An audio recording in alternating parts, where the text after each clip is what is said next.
Have you ever been trying to grow closer to God only to have all kinds of things start going wrong in your life? Well, welcome to the Open End Podcast. My name is Mike. I've been a born-again Christian for about 20 years now. And for the last 10, I've really been growing closer to God, consciously trying to grow closer to God. And sometimes it's a spiritual attack that you just go through. And I've been experiencing one of those recently that we're going to talk about on this episode. I'm Meg, and I have been walking this life with Jesus for about 3 years, probably going on 4 now, actually. I don't know exactly how long, but definitely just a few years. And I am really excited to talk about this topic. I think even in those few years, there's been some things I can attest to that, even though I didn't want to call it that at first. Yeah, especially with you being the worship leader, I imagine that you really got spiritually attacked in the beginning.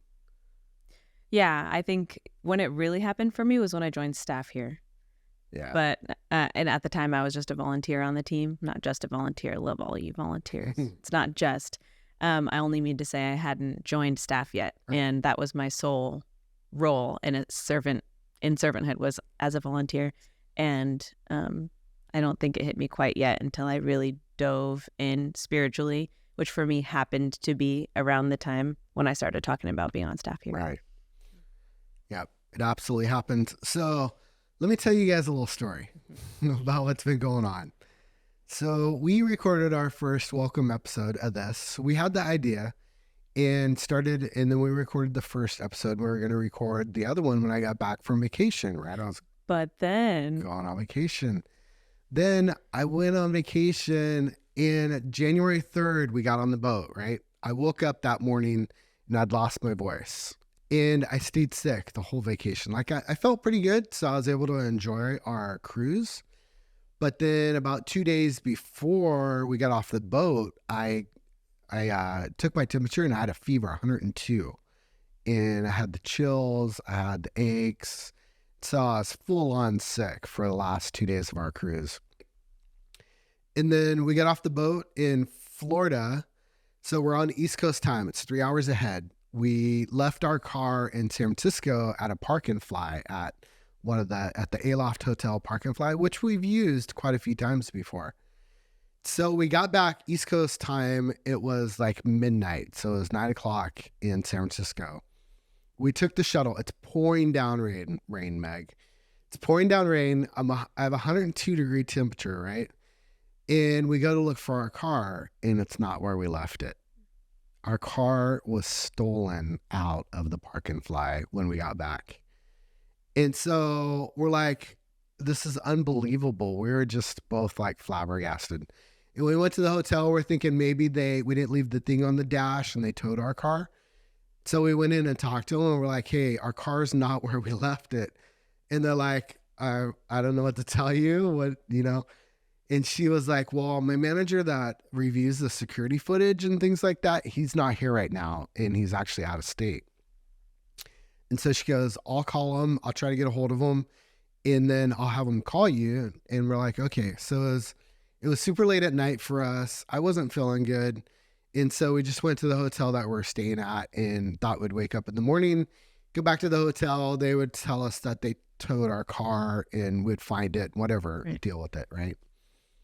And so we got up the next morning and I was still feeling like trash. So hold on, I have a question about this.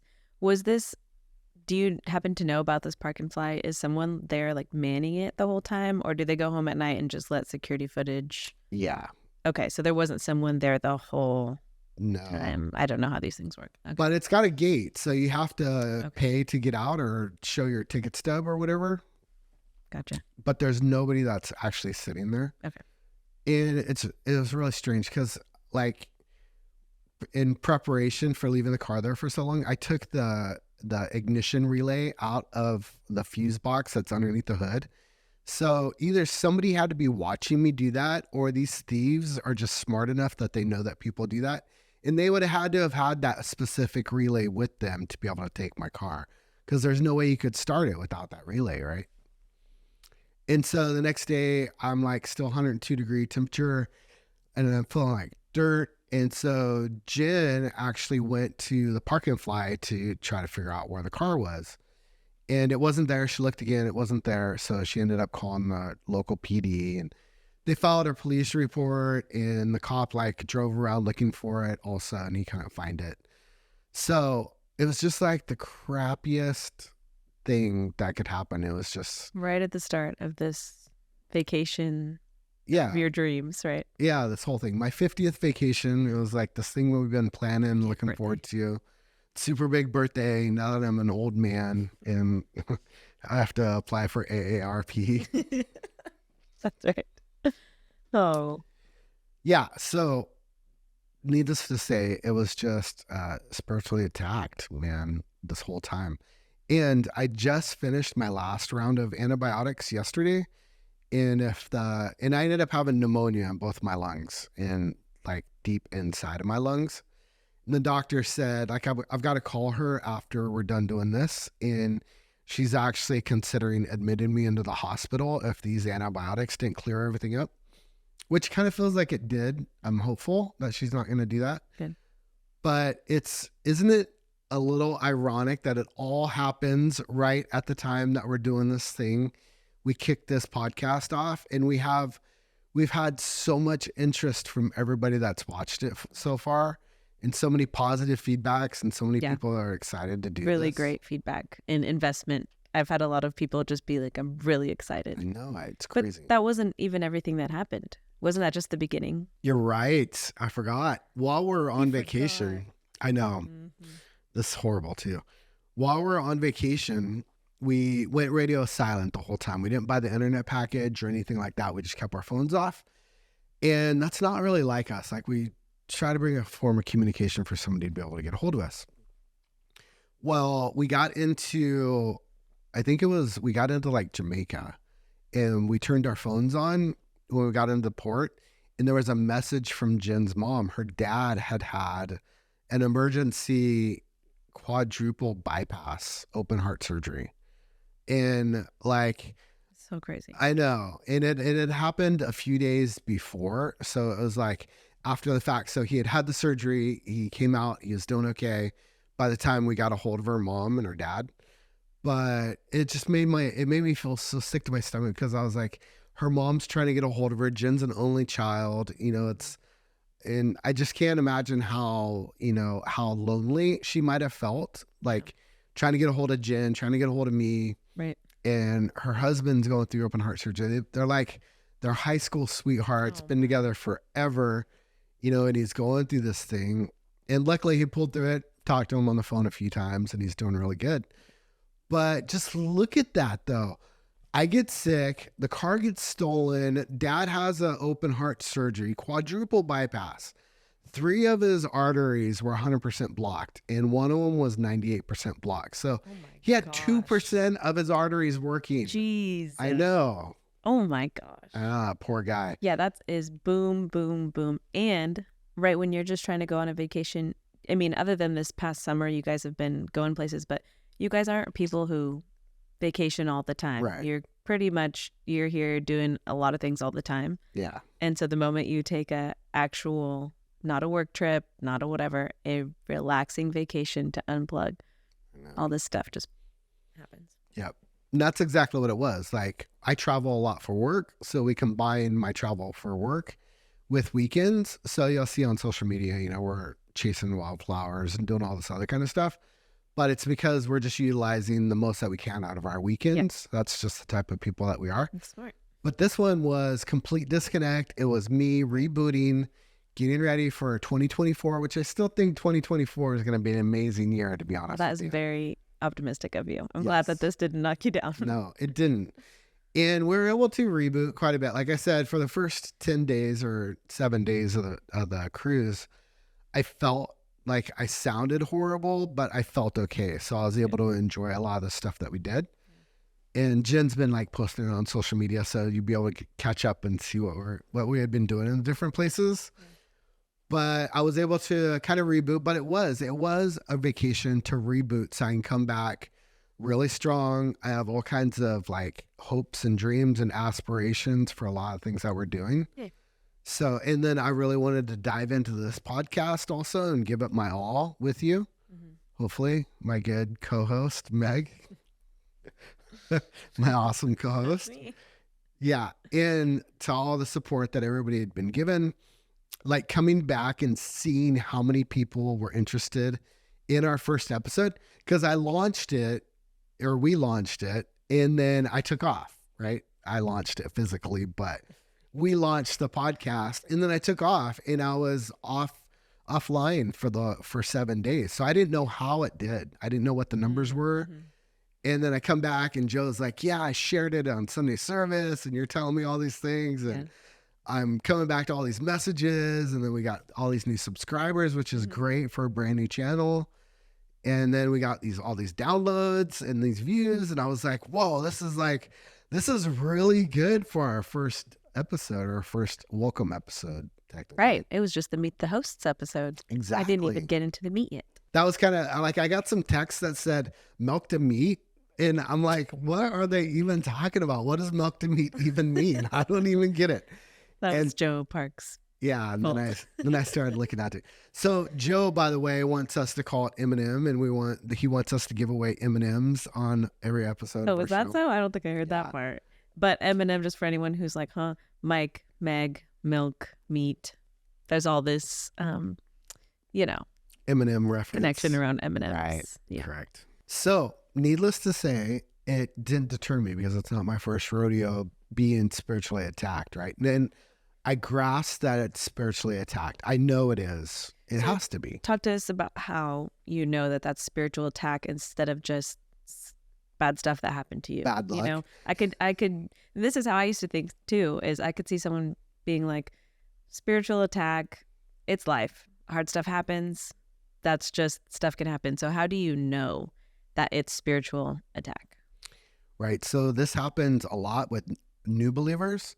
So there's a spiritual battle being fought constantly, right? Angels, demons, devil, God, all that stuff. And especially inside of us. And with new believers, like that stirs up the bad demons. So like, we don't want these people to start getting God, right? Because they like us living in sin in our own free will. Yeah. And we can be really good people living secular lives, but technically in a lot of ways we're living in sin, right? Because we're watching smut on TV and we're doing all these other kind of things that aren't godly, right? So when somebody becomes a new believer and starts getting convicted by watching that stuff, and then the devil's like, oh my gosh, no, we can't have this. So he's like, throws chaos into somebody's life constantly. Right. And when you're a new believer. And what it does is, for like the average person, where we start getting pushback about things, and we're like, oh no, that's uncomfortable. I don't want to continue down this path because it's uncomfortable. Right. Look what it got me. I know, exactly. Right. Yeah. And it's kind of funny. I read a bunch of blogs today on this topic, prepping for this. And a lot of new believers were like, why would I even want to become a Christian if all this stuff's going to be coming thrown at me? And I'm like, oh, he's so true. But the reward is so much of a payoff. Yes. But being a Christian for 20 years and really for the last 10 years, really diving into the Spirit and learning more about it, I recognized, and I was mentored by a lot of people, that I was going to be spiritually attacked, and I was prepped for it basically. And so I knew it was coming. And so I have experience with being spiritually attacked over the last 10 years or 12 years. So when this started happening, I knew right away what was going on. I knew that I was getting spiritually attacked, and what it does for me, it just gives me more fire to do this with you, because I know this really upset the dark spiritual realm, right? It really, really made the devil mad. He's like, I can't have this. These guys are going to do some good stuff, and I don't want this happening. So it's just encouraging to me and gives me more fire to do it even more, because I know you and I are going to change lives. Yeah. We're going to change lives with this podcast. Yeah. And that's so encouraging to me. Yeah. I think the thing about spiritual attack or spiritual warfare, right, is the overarching kind of category when we're talking about spiritual battle attack. Or I guess what I mean to say is, when we talk about spiritual attack, that implies that there's a battle going on. Otherwise, what would there be the need for an attack for? Right. And the battle that's talking about, I think it's Ephesians 6. I think it's Ephesians 6, that verse that's so clearly, undeniably saying that the battle isn't against flesh and blood, it's against powers, principalities. It's basically saying that our fight is in the spiritual realm.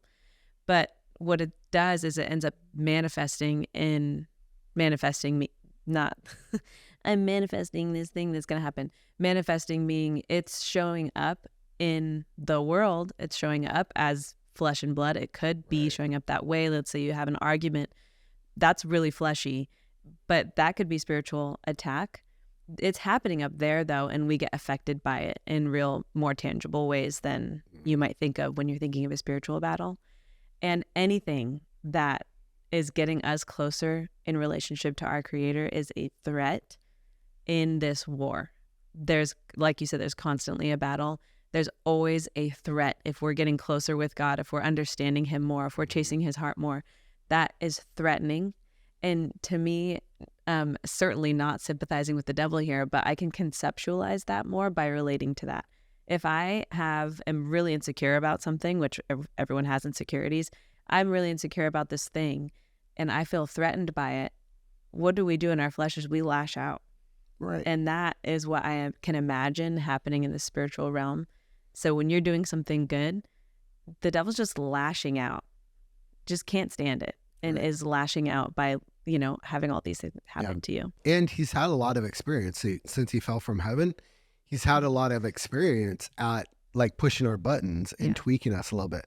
Like I notice it a lot that he can just, like I imagine him just like flicking his finger a little bit and being able to push my button to where I feel like my life's going to fall apart. But he had very little effort to do it because he's got so much experience doing it, which scares me. But what doesn't scare me is I know that he is a very little guy and God is so big, compared to the devil or compared to God, the devil is just so small. And so I know that I have much more power by just asking God to help me through this and give me the understanding and be able to bring me through whatever I'm going through, that I know God's going to be able to take care of it right away for me. And, if it's, well, there's kind of two trains of thought there. One is I'm a firm believer in that I don't know what blessing God did for me with whatever he did in my life. So the way that Jennifer and I were looking at it, that night it was pouring down rain. If we would have gotten to our car and drove, we could have gotten into a really bad car accident that night. And maybe by God having my car stolen, which he didn't, because he gave the people that did the bad thing the free will, who'd made the choice to do a bad thing, right? So the people that stole my car may have done a blessing through that. God may have blessed me through people doing a bad thing to me by not getting me into a car accident. I know that was deep to follow. So forgive me. But there's been plenty of times where God's been like, hey, Mike, I don't, go change those shoes. This is just a weird example, but go change those shoes before you, when I was going to leave for a work trip or something. And I'm like, what is wrong with my shoes? I don't want to do that. And I'm just like, he gives me these voices sometimes and just tells me, and he delays me by like 5 or 10 minutes. Right. And I'm like, before it used to annoy me because I was like, I want to be obedient. So I'll go do whatever it is that he's telling me to go do.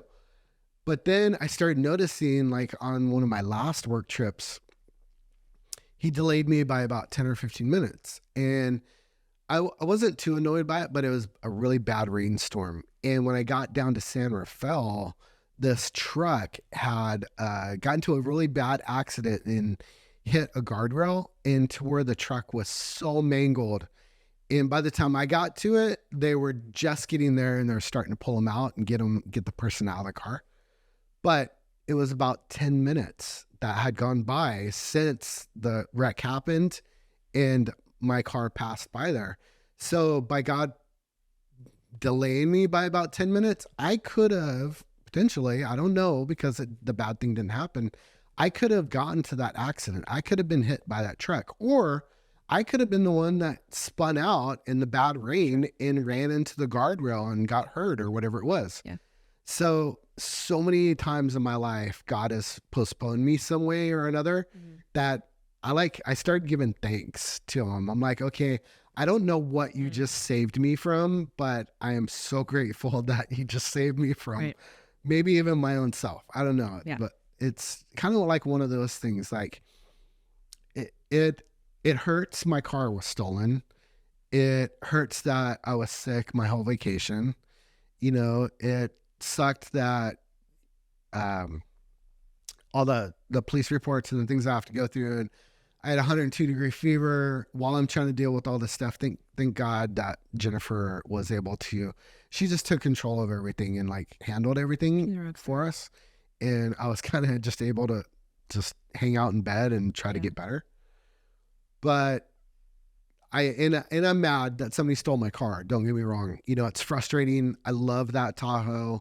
We bought it 8 years ago. We paid cash for it, and we took it on all of our annual Christmas tree hunts. We've had so many good memories and blessed so many people with it. And it ran one good last one in there. Last December. We did.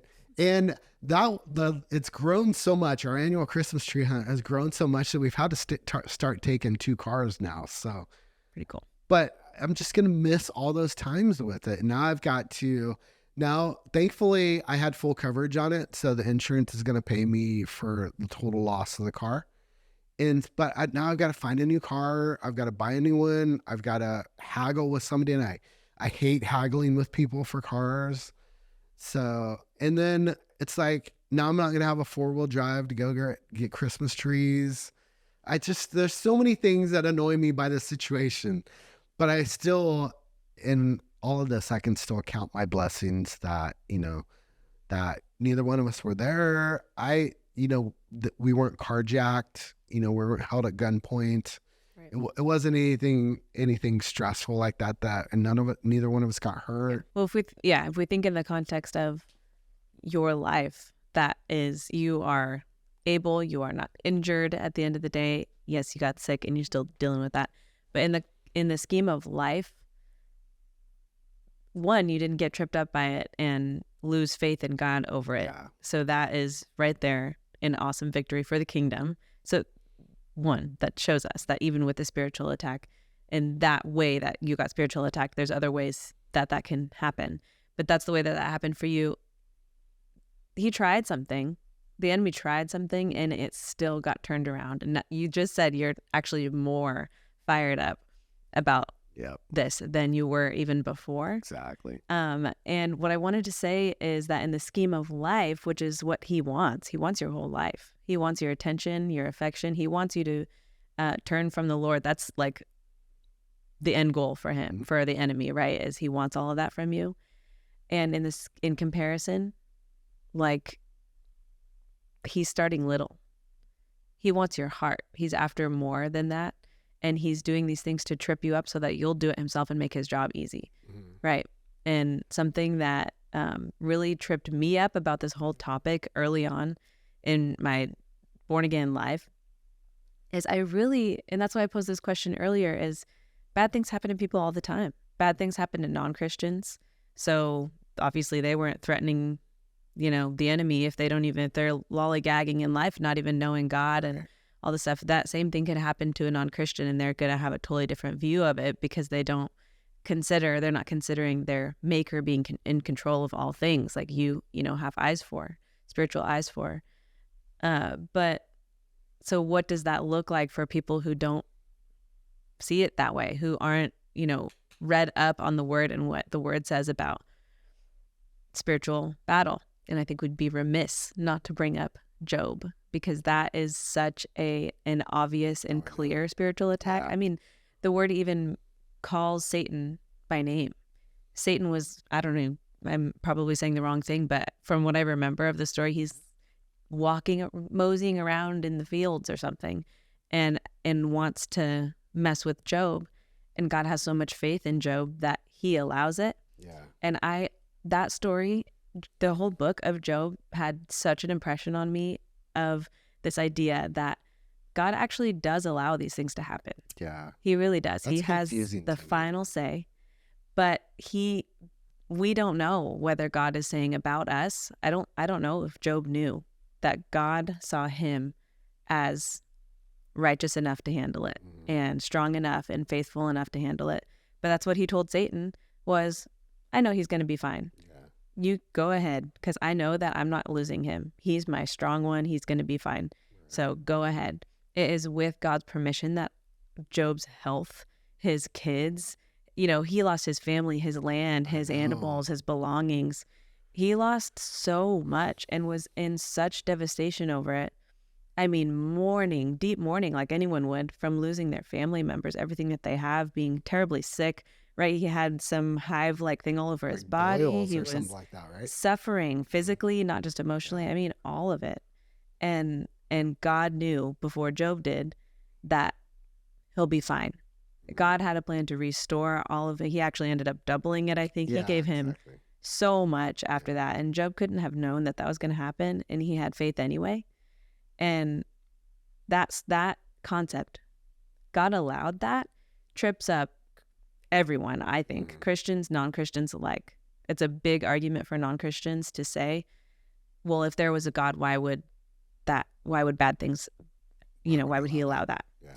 And if it's such a good God, why would he allow all these bad things to happen?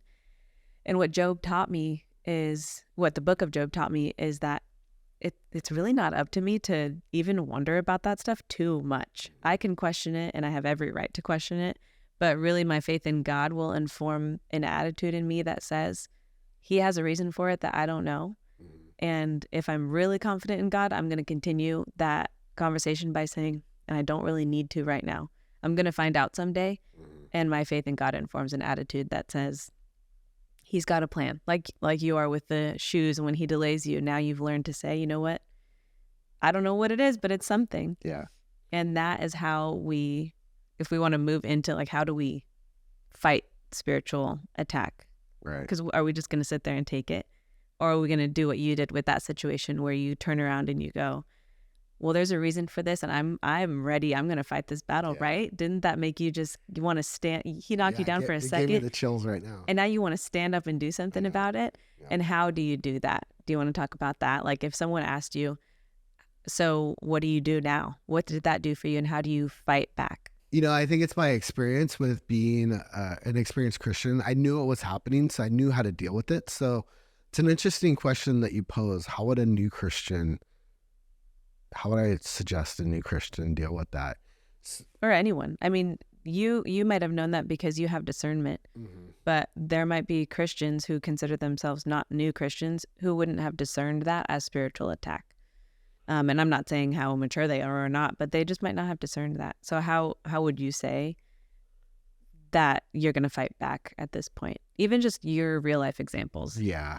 So I guess I don't want to try to answer something that I don't really know. So let me just give the example of what I did. And that's all I can give you. I can't really say what I would tell a new Christian, but I can give you the experience of what I did. My example of what I did. Yeah. So when it happened, I had fear. I'm going to be honest. I had fear, right? They have my registration in my car. They know where I live. I don't know what they're planning. Yeah. Even though it's a 6-hour drive away, I didn't, I still had fear. I didn't know if they're coming to my house or what. So I had a few things to deal with. So one was I have to look outside every day and not see my car anymore, right? And it's a constant reminder that somebody stole my stuff from me. My privacy was violated, yeah. So what I've been doing when I feel that is I pray. I'm like, God, I feel scared right now. Somebody took my stuff. I feel violated. I feel scared. I don't want to live in fear. So, in which fear is a byproduct of the enemy, right? Yeah. I shouldn't live in fear because I have God on my side. Yes. And so I just pray to God. I'm like, God, can you just take the fear away? Give me my confidence back, make me the same person that I used to be before this happened. And then I had to tell everybody, stop asking me what happened because I don't want to talk about my stuff being stolen anymore. Yeah. Kind of. We were all talking about it. We were like, did you hear what happened at the Craftons? Yeah. It was horrible. So what what I leaned into was praying. It even got me closer to God, because now it's not like, not only am I doing the daily reading plan that we're all on here at church, but I started praying more because I started having those scared feelings a lot more. And I started having a lot of angry feelings because I was mad at the person. And I kept doing the what if. What if I would have done this? What if I would have done that? Well, I what if'd myself to almost death. And so I had to stop. So I just prayed and I was like, God, can you take this stuff away from me? But I was well aware that I could have taken all this stuff and been mad, and I could have had anger. I could have, went and got the security footage myself and tried to find the guys that took my car. I could have rented a car and like drove around all of San Francisco looking for my Tahoe.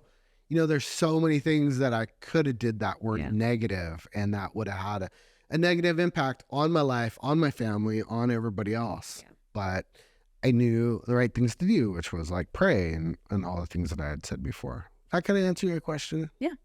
Okay. Yeah. And I think I'm trying to formulate like if someone has a takeaway and they realize that something that happened in their life might have actually been spiritual attack and not just this bad coincidence that happened in their life, well, what do you do about that? So I think that's what I'm trying to get at too is, and you gave the example of what you did with this situation, and I think that's the answer, or at least one response is you turn to prayer and you take the things that make you think of that over and over again, because that's also something that Satan wants you to do, is dwell and harbor resentment, and he wants you to go and search for the thieves and criminal, get your own justice for it, and all of that is, I could understand someone wanting to do that, but it also it's towing that line right there on, if you're getting your own justice, then does it turn into just bad feelings, just resentment, and it keeps you in this place instead of, the reality is, this is really hard, I think, for a lot of people to accept in a lot of justice situations, is that even those thieves were made by the Lord, even those thieves are made in God's image, and they are tricked. They are being tricked in their life to think that that's something you could do to someone else. Like, they are living in deceit. And that's really, really sad. Yeah. So to watch that, to see that someone else like that has the wool over their eyes. They clearly are not. Well, the worst part about it is I used to be one of those thieves. Wow. I used to be so true, like the hardcore type of things. And that brought up other stuff too. Yeah. It's like, am I being punished for the things that I did before in my life? There's two trains of thoughts here, and try to follow me with this. But am I being punished for all the things that I've done? I haven't stolen cars, but I've done a lot of bad things to people, and stole stuff from them, money and all kinds of other things in my drug addiction. So a lot of those things were coming through my head, and it was like, no. I was born again. I gave up that life. I'm now the person that I am, and I repented, and I don't do those things anymore. Yeah. So no, I'm not being punished for the things that I've done previously in my life. Because a lot of people will think, oh, I've just been a bad person, and that's why all these bad things are happening to me, and I'm being repaid for all the bad that I did to society. But a lot of people think that way, and they think, oh, I've been such a bad person, and then that just gets their head spun up, and then they keep thinking like that. And they think, well, that's just going to be my life. Bad things are going to happen to me because I've been a bad person in my life, and that's not true. Once you rededicate your life to Christ, and once you are confess Jesus as your Lord and Savior, you're baptized, then you are reborn. Like, all of your sins are forgiven. Yeah. Like, everything that I did prior to being baptized is just forgiven. Totally. And it's not even because of anything that you've done in the past or because of the good that you did since then. It's because of what he did. It's already done. He washed you white as snow. Right. And when that happened and you came into agreement with the fact that he has cleansed you completely, he's never bringing stuff back up in your face. You know that that's not from him. Yeah. One of the most impactful things that I heard last year was actually from you, from a ministry moment up on stage. And you talked about that. You're like, he forgets.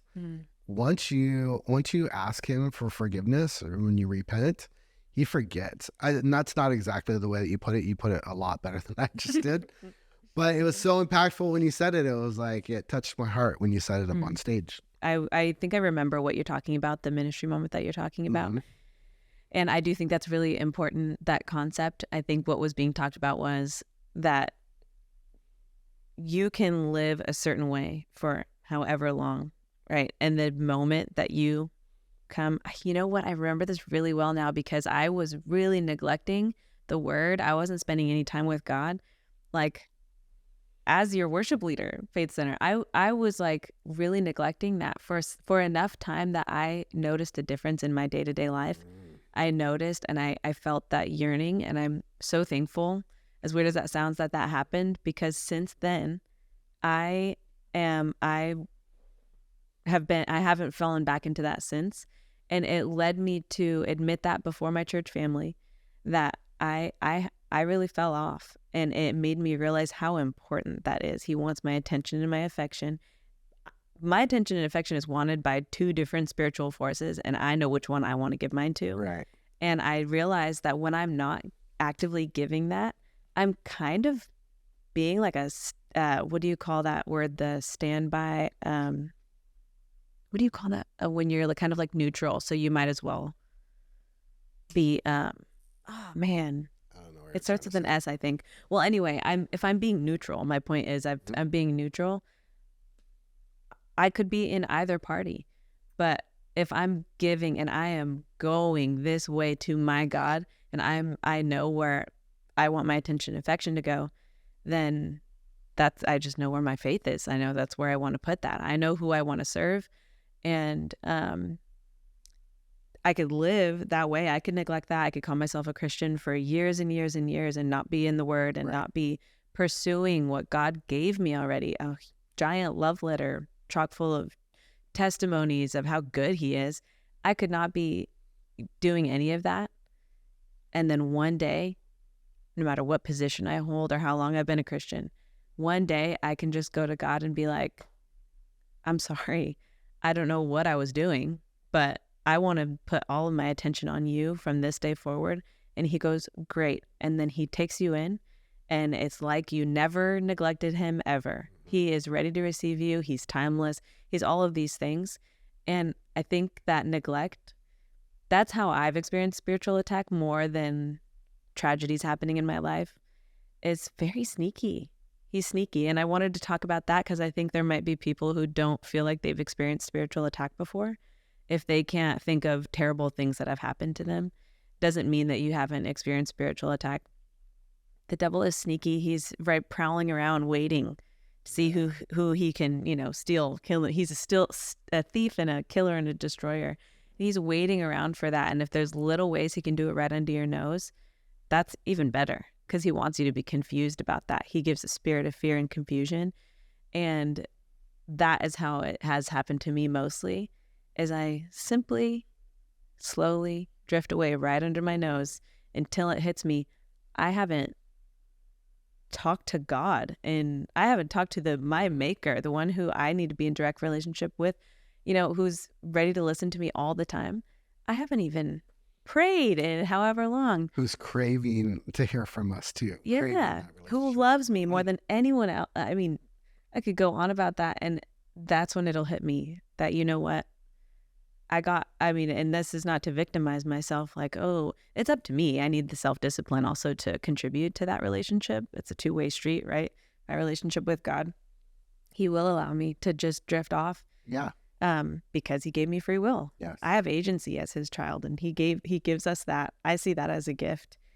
And I get to choose Him back. He chooses me every day, and I get to choose Him back. Mm-hmm. And when I don't, that's how I've begun to understand that I might be spiritually attacked right under my nose. I don't even know it, and I'm being pushed away. I'm having schedule conflicts that, in my mind make me justify, oh, well, I was just so busy last week that I just forgot, Right. For me, I have a really hard time knowing how to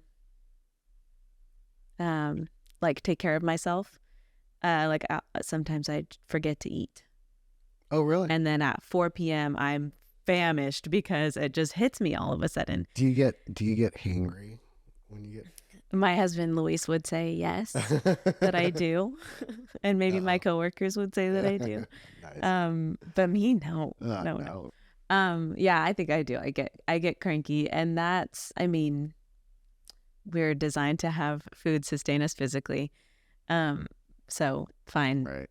But that is something, it showed up more in my life that way. And I wonder if there are listeners who have had that too. You can't name something bad that's happened, but you get far from God. There are sneaky ways that the enemy's trying to get in between your relationship with him, or confuse you, or question you to the point where it's not a faithful questioning. It's, he's your father. He wants to listen to you. He wants your questions. If you're like, well, why is it this way? Why did you design this way? Right. And that even brings us back to Job. Oh my gosh, the most powerful pages in the Bible that I have read so far is later in Job, after he's mourning and God starts talking. Did you make the water rush up onto the sand? Really? Oh, did you make the earth crash together to form mountains? Did you do all this stuff? Yeah. Oh my gosh, to me, I got set in my place in the most loving. I truly felt tenderly loved as I was reading that. I was like, wow, I don't get to decide or know why these things happen, but I just need to remember that I trust my God. He's got me. He's got it all together. I don't need to worry about it. But I get tricked into worrying about things that are not mine to worry about. So I think he just gave the best piece of advice is, if you are being spiritually attacked and you think your life is going bad, go and read Job. Just read Job. That's true. And see what it's really like, right? Go and read Job. But no, you bring up a good point, and you were asking me earlier what kind of advice I'd give to somebody that was going through this kind of stuff. So you have two paths that you can go down. You can wallow in your misery that you're going through, right? Or you can lean into God even more. And you're either going to have, if you're filling your mind and your thoughts with God and prayer and love and just the warmth that he brings when you pray to him and when you're in relationship with God, then you can either choose that path or you can choose to be miserable. So it's like, pray up even more, start and get into the word and start reading more stuff.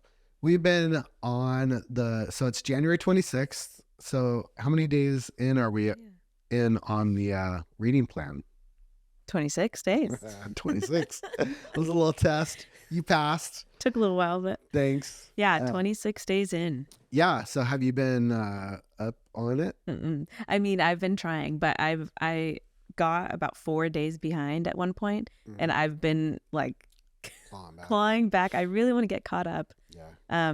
But regardless, being in the Word every day has been really, really awesome so far. Yeah, it's not like really big reading sections either. It takes me like 5 minutes, I think, to get through the reading plan. That's good. They're not very big at all. When you really break it down, it just feels like a lot, because it's Genesis, Matthew, Proverbs, and Psalms, right? So it's like, oh my gosh, I got so much to do. But Proverbs and Psalms are like, it's 2 verses. It's like, come on. They're just taking little. Genesis and Matthew are the bigger ones too, and they're not even that big to read through. Yeah. But it's been exciting to me.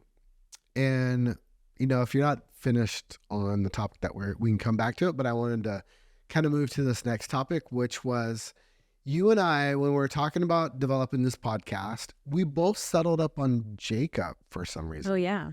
Isn't that kind of weird that both of us, out of all the characters in the Bible, you and I both settled up on Jacob? That's right. It's kind of crazy. Well, yeah, in the we were figuring out what it was going to be called. Is that what you're talking about when Jacob came up as the wrestling with God? Yeah, wrestling with God. Or as it's put in he's wrestling with a man. Or he doesn't say it's God. Right. They don't really say it's God, but we think that it's God, right? It's speculated. It's God. But the fascinating thing about our reading plan is, Genesis is all about the life of Abraham, Cain, Moses, all Adam, Eve, Moses later. So it's Abraham, Isaac, his son, right? That he was going to sacrifice. Yeah. And then Isaac had Esau and Jacob, and Jacob was, the more I dive into it, Jacob was kind of a bad dude. He was like, he went to his uncle, or he stole his brother's birthright. Okay, so I've been wanting to talk to you about this so much. So Jacob is born second, right? And so Esau is the firstborn, and Esau goes to his father Isaac. And this is incredible to me on how much more things meant to people back then in these days, right? Totally. So Esau goes to Isaac for a blessing, and Jacob steals that blessing, right? He steals the firstborn birthright from his dying dad. Yeah. Or the blessing is coming from his dying dad, Isaac. Yeah. Right. And when Isaac figures that out, and then Esau, who deserves the birthright, goes to Isaac to get the blessing, Isaac can't give him another blessing because he just gave it to his brother. Can you imagine how that just tells me how watered down we as a society are now with blessings, because blessings meant something back then. So true. Man. He was devastated. Yeah, because Isaac couldn't give another blessing because he'd already given it away. So it was like, that's like big time promise type, pinky swear type of stuff back then, right? Just pinky swear? This is crazy. No, that was. I mean, this is actually a question that I had when reading this and I didn't ask anybody about this yet, but I wanted to ask like a pastor or something. Why is it that he can't give another blessing, and that it meant, I mean, in the same turn, he's like, I can't give you a blessing. And also, even though he's younger than you, you're going to serve him. Why was that part of the blessing? Like, that's something that I questioned while I was reading it. It's like, I feel like that wouldn't, if God blesses me today with, I don't know, let's say he blesses us with children in the future, right? That would be a huge blessing to me, but it isn't also contingent on, and now I also need to be a servant to some other person, and my family's subject to this now, You're right. So I was wondering, like, I wonder if there's a translation that in English we call it blessing, and maybe it's something else. My mind went all of these places because I don't see blessings like that. Yeah, well, that's kind of my point too. I think blessings, by my understanding of what I'm reading, blessings and vows and all that kind of stuff that they're talking about in the Bible in the Old Testament meant a whole lot more than what they mean to us. Now, we've watered it down so much, like having really good friends, for example, and you're like, oh, I love you, using I love you has been watered down so much. I love you really should mean deep agape love for people, right? Like I would die for you, love. I will die for you. I will give up everything that I have. I will sell my house to pay your medical bills. Like serious love, right? And we throw those words around like that. And I feel like we throw blessings around a lot too, because we don't understand how deep it actually meant back then. Like blessings meant so much that he wasn't able to give his other son, another blessing because he'd already given the blessing away. Right. So it's just fascinating to me the more that I'm reading about this stuff.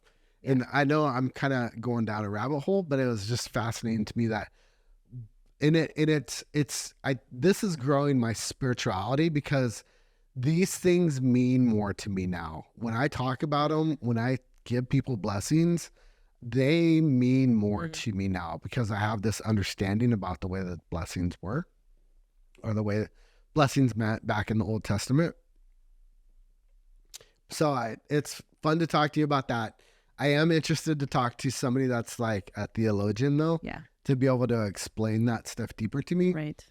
And then I also have to keep in mind that this is Old Testament stuff, right? Old Testament is it's a different covenant than the New Testament, in which we live by now. Right. That's my question is, did we water it down, or does it mean something different? Yeah. Because the veil is torn. Is it connected to what Jesus did for us? Did that change? I mean, of course it changed everything for us, but is that part of something that, is that one of the obsolete things that we're just, not living by anymore because Jesus fulfilled the law? Is it connected to that? Those are the kinds of questions I'd have. Yeah. Or a theologian that maybe we'll bring on someday. Well, one of these days. Hopefully Joe is going to have some answers for us. Joe, you better have some answers. I mean, we got Pastor Greg, we got Pastor Kilmore, we got Pastor Matt. Yes, we got so many people out. Like Pastor Matt has a doctorate.